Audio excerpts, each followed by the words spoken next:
My name is Andrew Lonsdale. I'm a practitioner in general medicine in London. Have been for many years. I have a particular interest in the, what might be called nervous diseases. I suppose this is why you've chosen to interview me for your thesis. Yes. Well, the science is still, even now, an emerging, developing one. Curious. Very curious in many respects.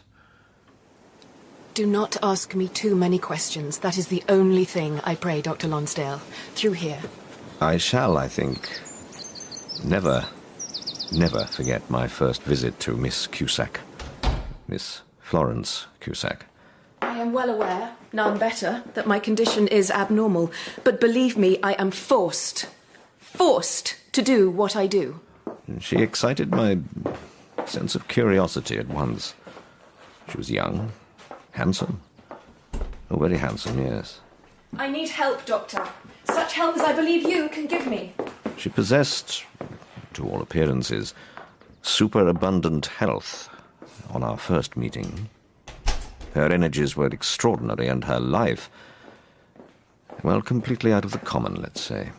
You see before you the most acute, and I'm sure the most successful, lady detective in the whole of London. Very difficult to believe, to be honest. I'd been told that, strong as she was, Miss Cusack was subject to periodical and very acute nervous attacks. But on this first occasion... My life, Doctor, is fraught with the very deepest interest. Why do you say that, Miss Cusack? If the time should ever come, will you give me your assistance? If it is in my power, of course. Good. You have to understand, I act under a compulsion. I have no choice. It's stronger than my will. But without it, I should not be the woman I am. What she was a very considerable woman in society. A power in the police courts. Highly respected. Yes, certainly that. By every detective in Scotland Yard that I met. My life is set apart, Doctor. Set apart for the performance of duties at once Herculean and ghastly. Herculean and ghastly. It was. That was her life, in her own words. At times one, at times the other. She surrounded herself with mystery, as she was herself at the same time mysterious.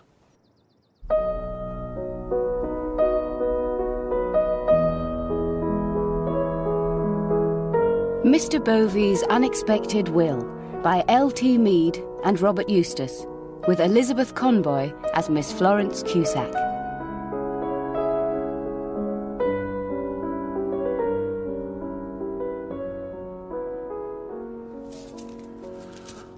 Well, it's not real. Not? You mean to say you didn't know? Oh, I thought it might be worth... Oh, well, it ain't.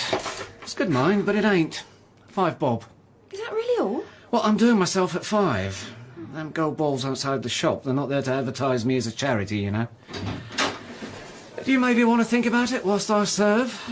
Ooh, God blasted cold out there, Higgins. Mr. Linklater, afternoon. Busy? Do you see me busy? Afternoon, miss. Sir? Pretty, under the veil, I'll bet.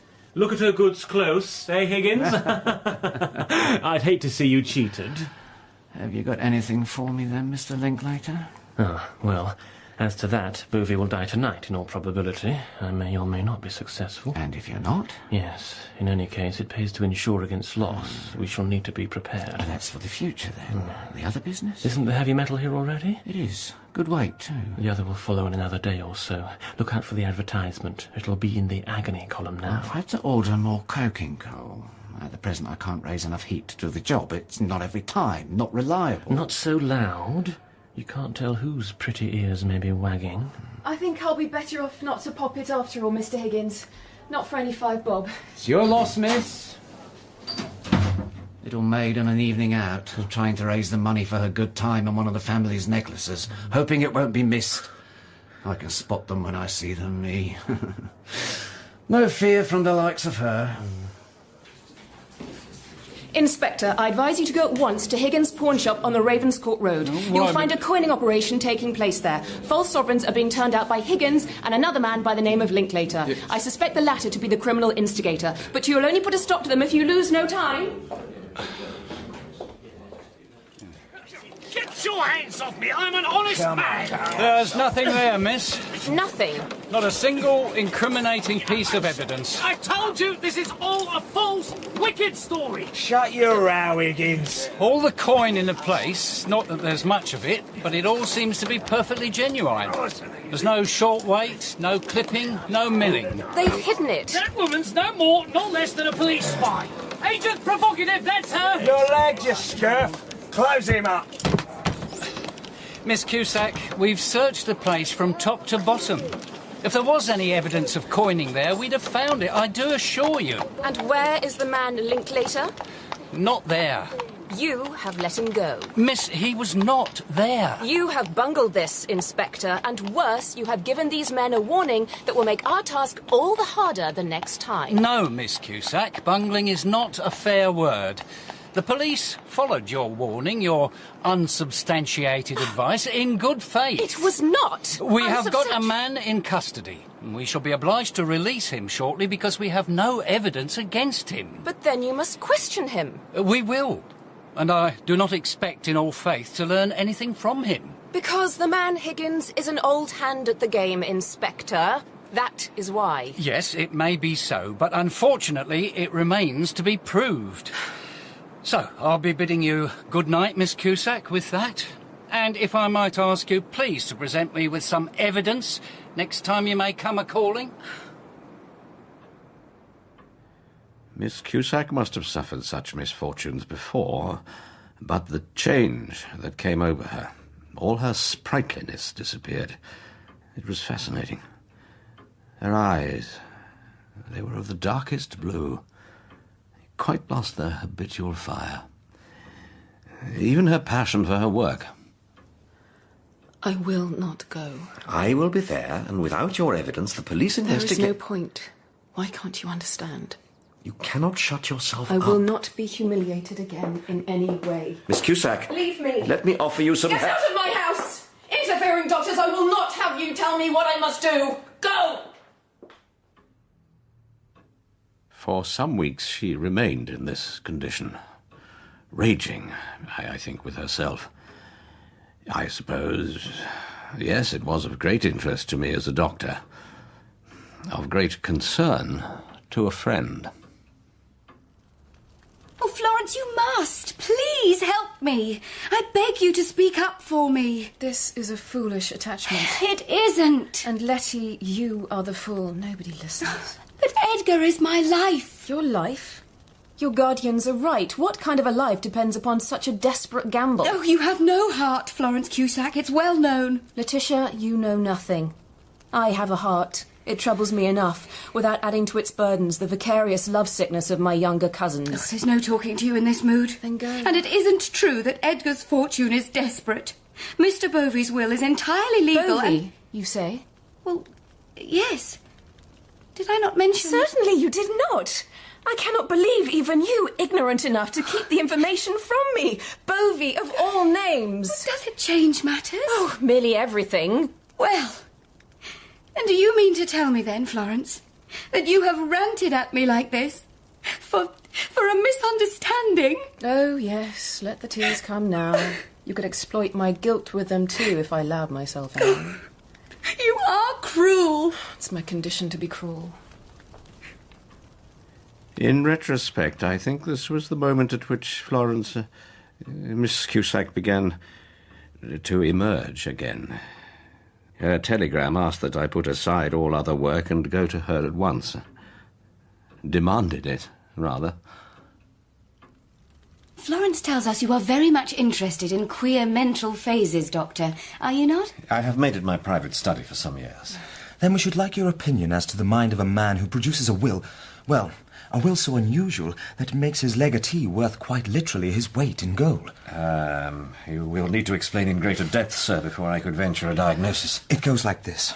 Miss Ransom, Letty here, and I are engaged to be married. Oh, very happy for both of you. Letty will always follow her heart, of course, regardless of Mr. Wimburn's lack of prospects. Money.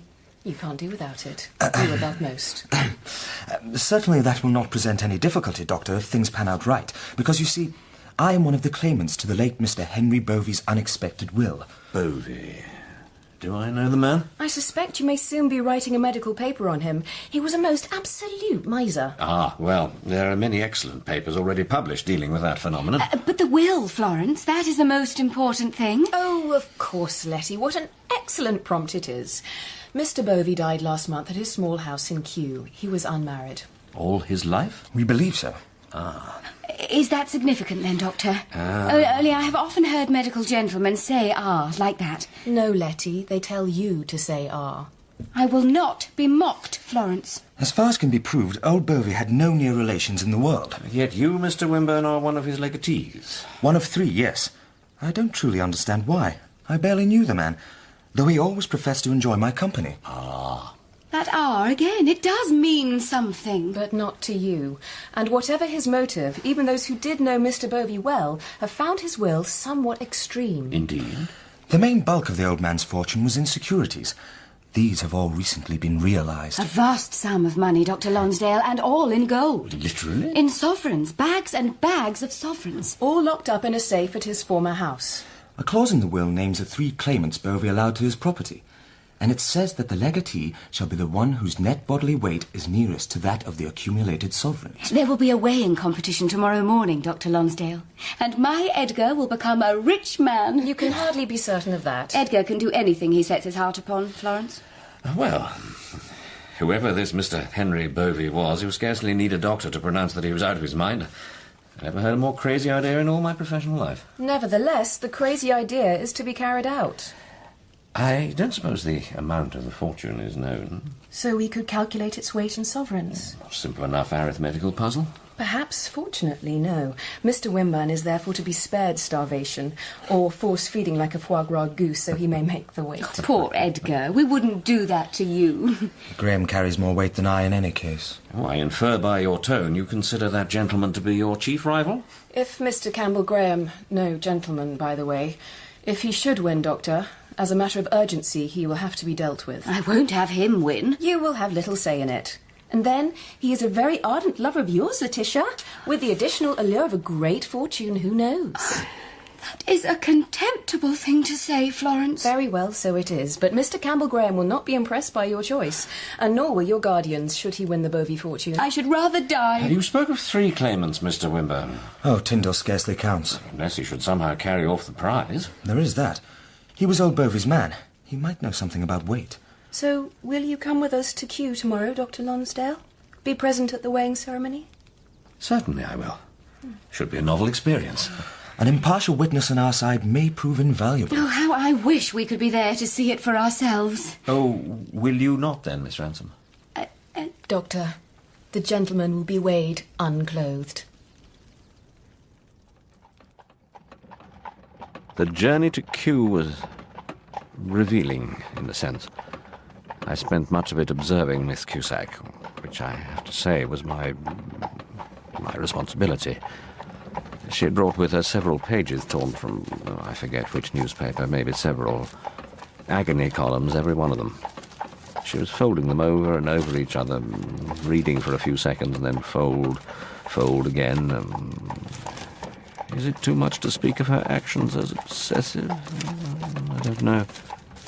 Do you see this? You have been collecting from the newspapers. Read here. Send more sand and charcoal dust. Core and mould ready for casting Joshua Linklater. I've been waiting for this. I don't really see what it can mean.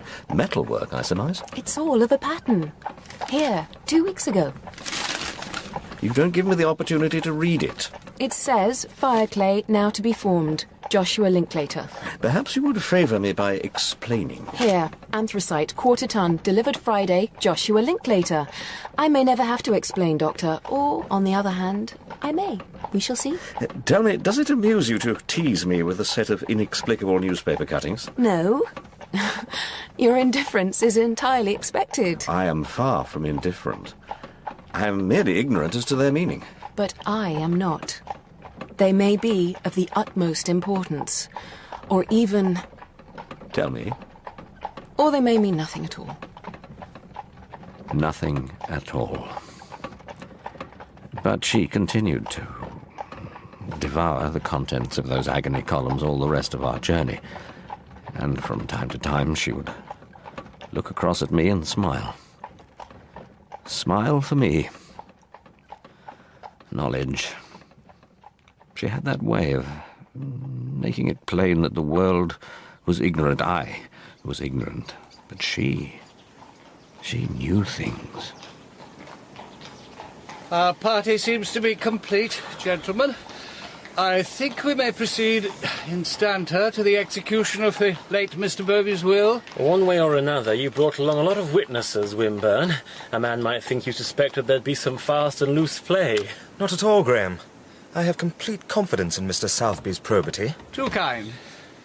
Miss Cusack and the doctor are, if anything, here to act in my fiancé's interest. Ah, yes. The delectable Miss Letitia. Mr. Graham? I ought to compliment you, Wimburn, upon her fine taste in millinery.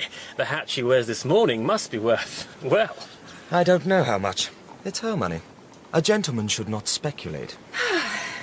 I hope we haven't delayed the competition too long. Not at all, Miss Cusack. You are the late Mr. Bovey's lawyer, sir. And executor, Doctor. Southby is also scrivener, general factotum, leech and weighing clerk, if it comes to that. Graham. Campbell Graham. Oh, Graham was a specimen. I'd met one or two such by then, many more now. A simple person will not notice as such. He will have the sense that something is not right, that he will not recognize what is lacking. I could see. Florence, too. She knew exactly what kind of a man was Mr. Campbell Graham. So, we are met in the late Mr. Henry Bovey's house to carry out the main clause of his last will and testament. The somewhat extraordinary main clause. That was his way. The old master would always do what he would do. That's Tyndall, manservant? Yes, he stands to lose everything, poor man. But then he has nothing now. Well, I should say it's a free Englishman's right to dispose of his money how he likes. Doesn't matter how extraordinary it all is. It's Bovey's money, Bovey's right. Win or lose for all of us. Well, though we little know why Mr. Bovey chose this course, we do know that we are bound to carry out his and wishes. Of course you benefit however the scales fall, don't you, Southby? Please, Graham, let him finish. In the safe in what was Mr. Bovey's bedroom, there is a large sum of money in gold. Mine, I think. I've been feeding up for it like a fighting cock. It's possible the fattening may be too much. Oh, yes? And how would you know that, Tyndall? I don't. But it's still possible. The whole sum of Mr. Bovey's fortune is to become the property of one of these three gentlemen. Mr. Tyndall, Mr. Graham, or Mr. Wimber. Go it, Edgar!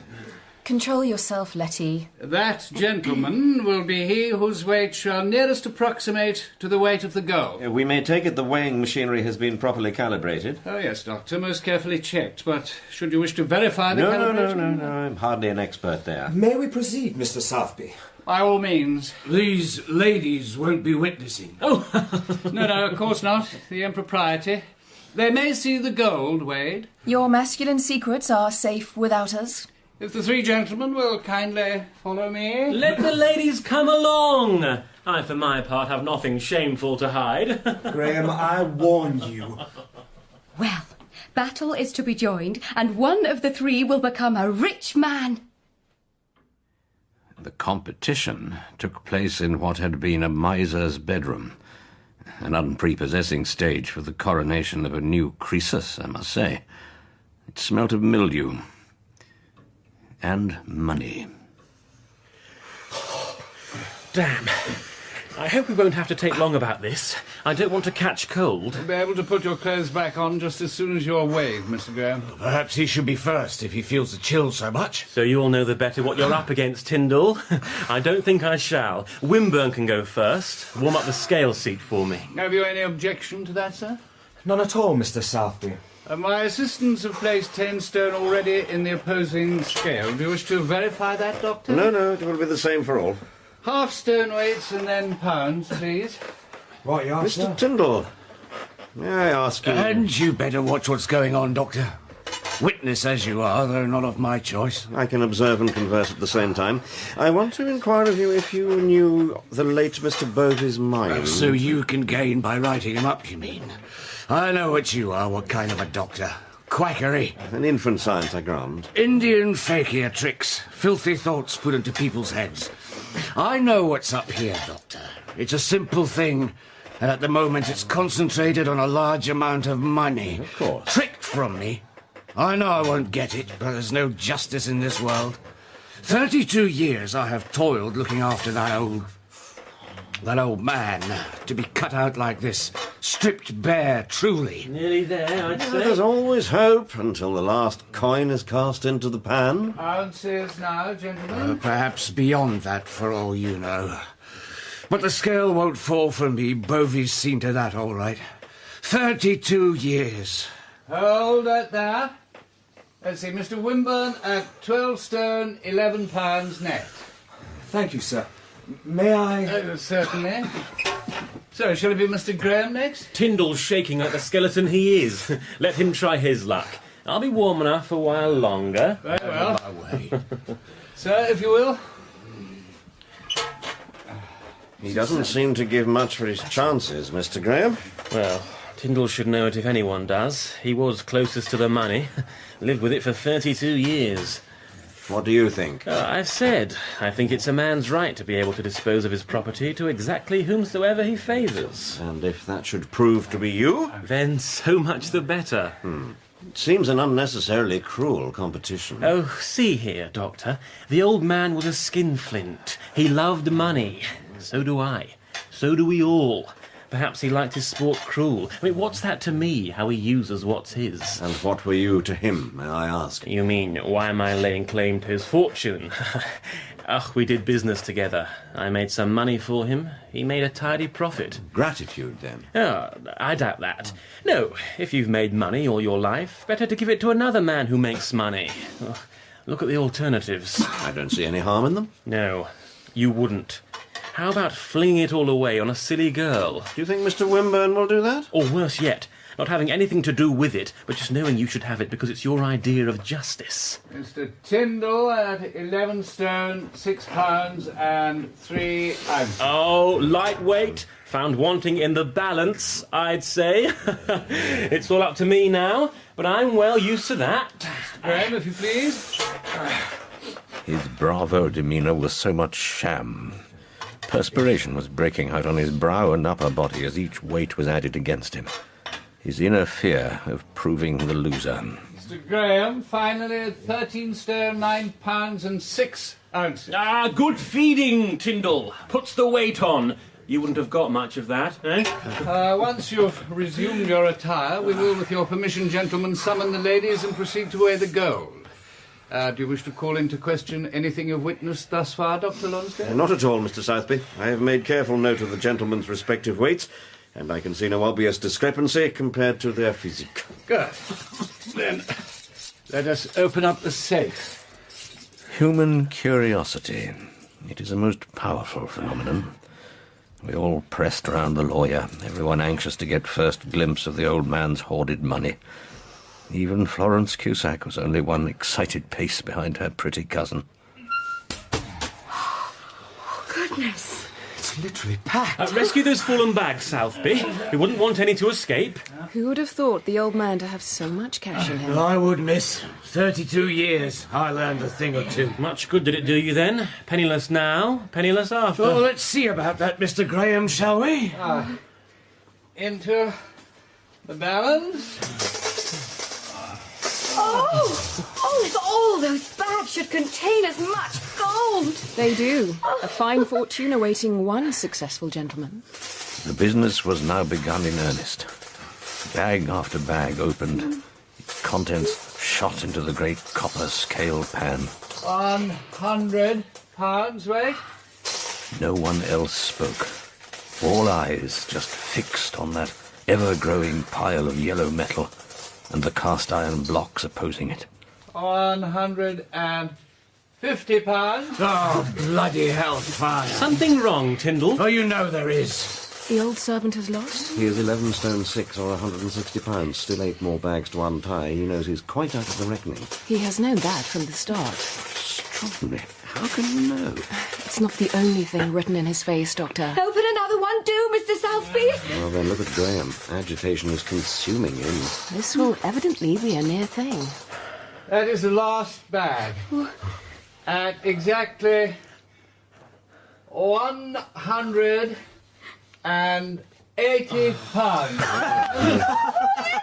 Talent bastard! So it wasn't to be you either. I congratulate you most heartily, Wimburn. Yes, well done, Cousin Edgar. Oh, quick! Calculate how much it all is. Time enough for that, my darling. Just tell me that you'll marry me at once. Oh, Doctor, you have a brain. You tell us how much. Letty? What? Your guardians can hardly object now. Oh, yes. Of course. Oh, Edgar, dearest. You make me the happiest woman alive. You'd better put it all back in the bag, Mrs. Southby. Let the new maid Toff get it to a banker. Let's say a sovereign weighs on average 3/8 of an ounce. That's what I thought. You've worked it out before? Didn't you? This gives us just over £40 sterling to the pound avoirdupois. At £180 in the scale before us, there are at least 7,500 sovereigns. Oh, I can hardly believe it, Edgar. I've got an appointment to keep. Southby, good day. Is it true? Yes, it is. Some lucky few have greatness thrust upon them. You can be my wife, my darling Letty. Then some are like you and I, Doctor. We work to achieve our greatness. Together, I should like to hope.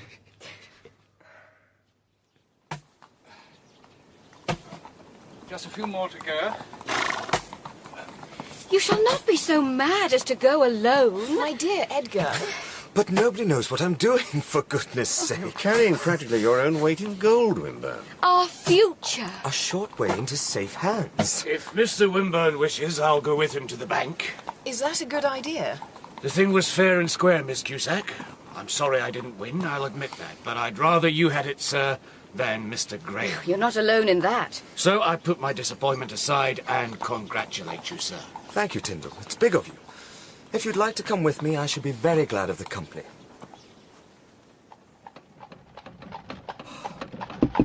Driver! What is it now? Can you not go a little faster? With this load inside? It's only a cab, you know, not a bloody stage and six. And if this bugger in front would get out of the way... What's this? What have you stopped for, you... Driver? It's the robbery, Wimburn! Damned if I'm going to lose all without a fight. Come on. No, you don't! Let go of me.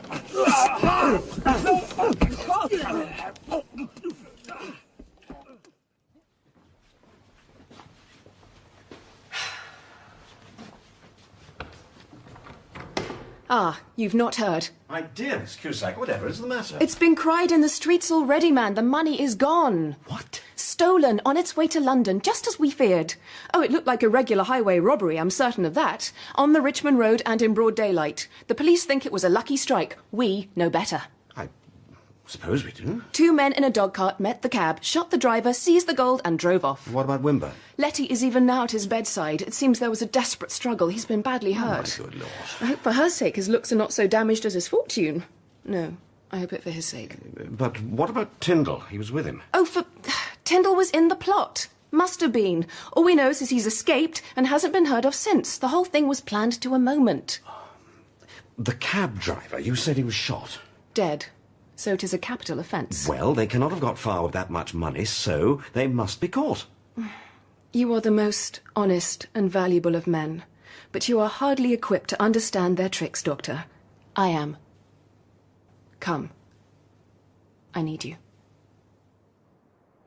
My sergeant tells me you have the solution to the Richmond Road murder. Murder, robbery and attempted murder of Edgar Wimburn, yes. Are you familiar with the facts, Inspector? I have my Richmond colleague's report to hand.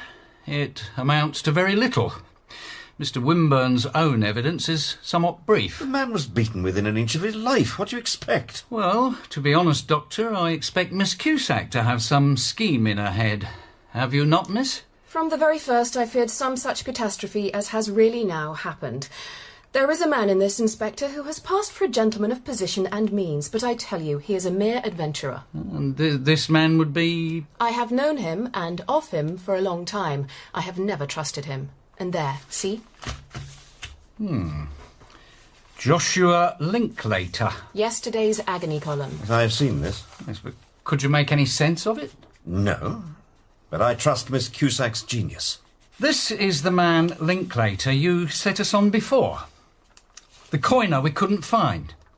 At Higgins' pawnbrokers, where we discovered no evidence. The same Higgins we had to set free with my personal apology. Damn your impudence. Peace, my friend, there is no need. This is by no means the first advertisement which has appeared under Linklater's name. Oh, yes? They have been printed at intervals in the big dailies for the last 4 or 5 months, all in connection with Founder's work. Be that as it may, we have investigated it extensively according to your instructions. No coiner or founder by the name of Linklater has come to light. That is because Linklater is not Linklater. What? Then who is he? When I was last in Higgins's shop, before your unfortunate raid, Inspector, I was pursuing an inquiry, pawning a necklace and disguised as a domestic servant on her evening out. 5 bob. Is that really all? Well, do you maybe want to think about it whilst I serve? God blasted cold out there, Higgins. Mr. Linklater, afternoon. Higgins addressed his customer as Linklater, but the man is Campbell Graham. Graham? And then he said, Bovey will die tonight in all probability. I may or may not be successful. And if you're not? Yes, in any case, it pays to insure against loss. We shall need to be prepared. So, unless I have you wrong, you believe Mr. Graham to be 1, the leader of a coining gang, and 2, as of 10:30 this morning, murderer, robber, and attempted murderer. Yes. I see. Well, what are you going to do, man? The solution falls into your lap and you can't see there's not a moment to be lost. What would you have me do, Miss Cusack? Did you get my telegram? I did. I acted on it, giving you the benefit of the doubt once more. The pawnbroker Higgins and his assistant were arrested in his shop at 5:15 this afternoon. On what grounds? A dog cart was seen to arrive at 11:30. Suspicion of nefarious unloading. It's not really enough for a charge, miss, is it? So have you searched Higgins's premises? Again, yes. From attic to cellar, again and again, we have found nothing. Is there not a furnace in the basement? There is one, yes. How big?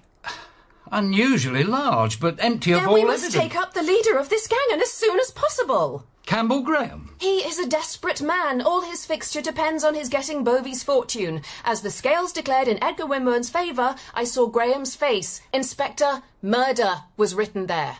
You're accusing Mr. Graham of the Richmond Road attacks, miss? Of course, what else? Just that business took place at 10:30. At exactly that time, the same Mr. Graham was here, with us, reporting a picked pocket watch. Was my confidence shaken then, in that brilliant and handsome woman? Well, no, not for a moment. Not even speaking with the benefit of hindsight. What she said was true. I wish to search the place myself. Miss Cusack, it is impossible that £180 mass of gold should be in there and be overlooked. Nevertheless, in order to confirm certain grave suspicions... My men have accounted for every square inch of space in that pawnbroker's. I have no more time to waste in argument. Let me into the place immediately. If you please, Inspector. Miss Cusack, good evening. Dr. Lonsdale, and the police too.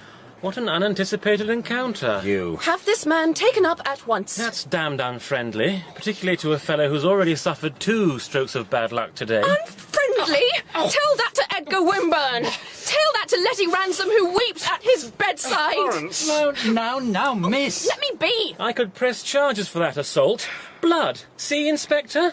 But I can tell an overwrought woman when I see her. Arrest him. For what, miss? Damn it, Inspector, for the you-know-what for. Inspector? For the murder and robbery committed while you were sitting in my office, sir. Oh, damn good alibi. What is he doing here, then? What? This morning, in addition to a little matter of losing 7,000 or so, I had my pocket watch stolen. Sentimental value and a pretty good timepiece, too. Thought I'd see if it had been popped in here. Higgins being the closest pawnbroker I know of. You scheming liar. Nothing criminal in that, I think, Inspector. I will find the gold, and I will see you swing for it. Oh, threats. Words. I'm sorry for Wimburn, but only a fool trusts a fortune to a hackney cab and a miser's lackey. Ha! How do you know? I read the paper, Doctor.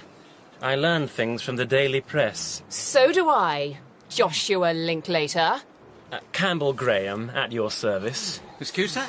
I have failed once before to take you, Mr. Graham. I shall not do so again. The woman is raving. I believe not. Oh, the great infallible detective who has to run everywhere trailing her private alienist. Will you see the house now, miss? Or are you more than that, Doctor? You will take that back. Deny it if you dare.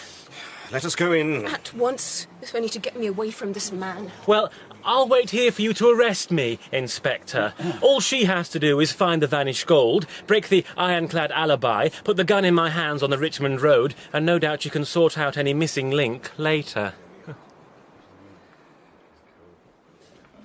This is the furnace, Miss Cusack, as you can see. Still radiating a considerable heat.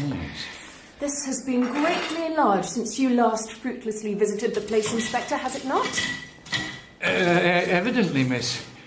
It would now burn a lot of fuel, produce a lot of heat. The iron crucible? Large in proportion. One thing at least is clear. Gold has been melted in it, and within a very short time. Higgins and his man will answer for something. But how to know if it was the stolen coin? Well, surely no one would be rash enough to destroy sovereigns. I'm thinking. Joshua Linklater's latest advertisement. Send more sand and charcoal dust. This here is undoubtedly sand. I don't follow, miss. And here, a fragment of charred wood. Yet Linklater ordered anthracite. We may discount the use of wood for fuel. Well, if you've finished here, miss, I'm expecting some men from Scotland Yard. Well, they won't have much to do, except indeed to arrest that Campbell Graham. Yes. I've quite finished now, Inspector. Things are exactly as I expected to find them. We can take the gold away with us. What on earth do you mean?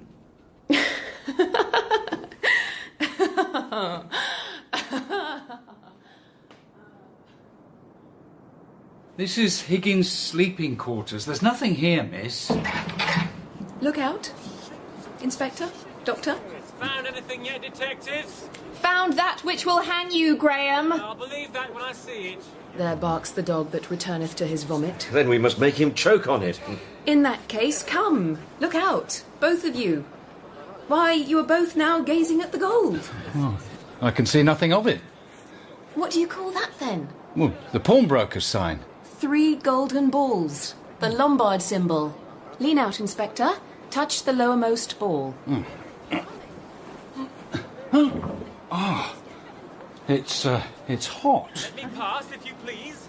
Hold him. He is wanted for murder. So, what in the world does this mean, Miss Cusack? It means the lost gold.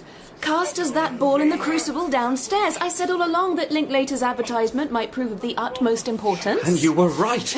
but the weight. They've added an iron wire rope. Here, to stay the ball. In any case, you'll find it is not of solid gold. A ball of that size in pure metal would weigh, nearly 300 pounds. Excuse me, miss. Have you got him then? All secure, sir. Hold him there till we finish. They cast the ball around a plaster of Paris court. That explains the charcoal and sand the advertisement called for. Oh, this beats the lot. I'm sure, miss, you have a theory as to what happened to the original one? The charcoal piece of wood we found in the furnace. A tiny glister of gold paint still shone there. Bovey's, that is, Wimburn's fortune might have hung there for weeks, been seen by thousands passing every day, and never a shred of evidence against the criminals. A clever idea, worthy of the brain of Campbell Graham himself. But, as I promised him, he has not escaped me again. As Graham had said himself, all she had to do was find the gold. The rest fell into place very quickly. Higgins's assistant turned Queen's evidence, incriminating Graham both of plotting the Sovereign's robbery and of leading their former coining gang. Higgins, who had pulled the trigger, was convicted of murder. So 2 men went to the gallows, 1 to penal servitude for life. A 4th, the old servant Tyndall, was never found. Perhaps he still lives somewhere. I personally doubt that. Miss Ransom and Mr. Wimburn were duly married. Miss Cusack watched from her carriage.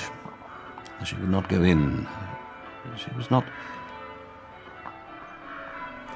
You can see through it, Doctor, can't you? This woman will never make a man happy. Never make a wife, nor a lover. I'm sorry, but I know. I know it.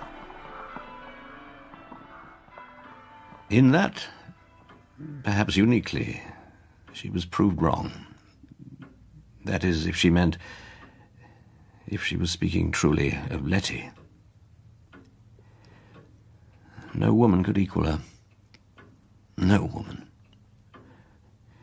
Detection, like diagnosis really, I suppose, is so much about noticing symptoms and facts and details that in themselves seem perhaps unimportant. Then one puts the little clues together and then the whole case becomes apparent. This was Miss Cusack's consummate skill. I can't believe anybody else would have noticed. And I didn't. I didn't. At the end. I was as much deceived as anybody around her, and there were many. Fool that I was. I honestly convinced myself that she was getting better. When?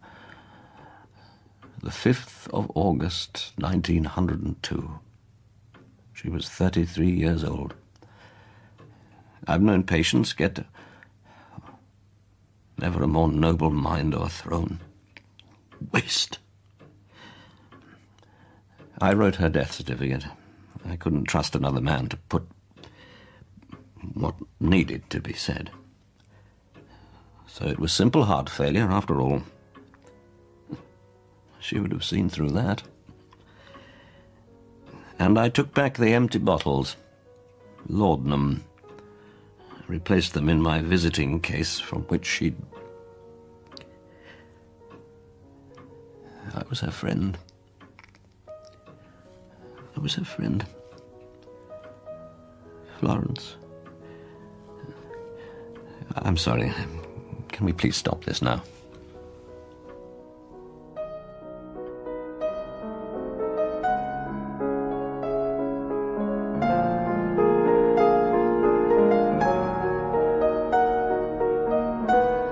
In Mr. Bovey's Unexpected Will by L.T. Mead and Robert Eustace, Florence Cusack was played by Elizabeth Conboy and Dr. Lonsdale by Crawford Logan. Inspector Shilling was played by Paul Young, Letty by Lucy Patterson, Wimburn by Simon Donaldson, Graham by John Paul Hurley, and Higgins and Tyndall by Simon Tate. Other parts were played by members of the cast. Mr. Bovey's Unexpected Will was dramatised by Roger Danes and directed by Patrick Rayner.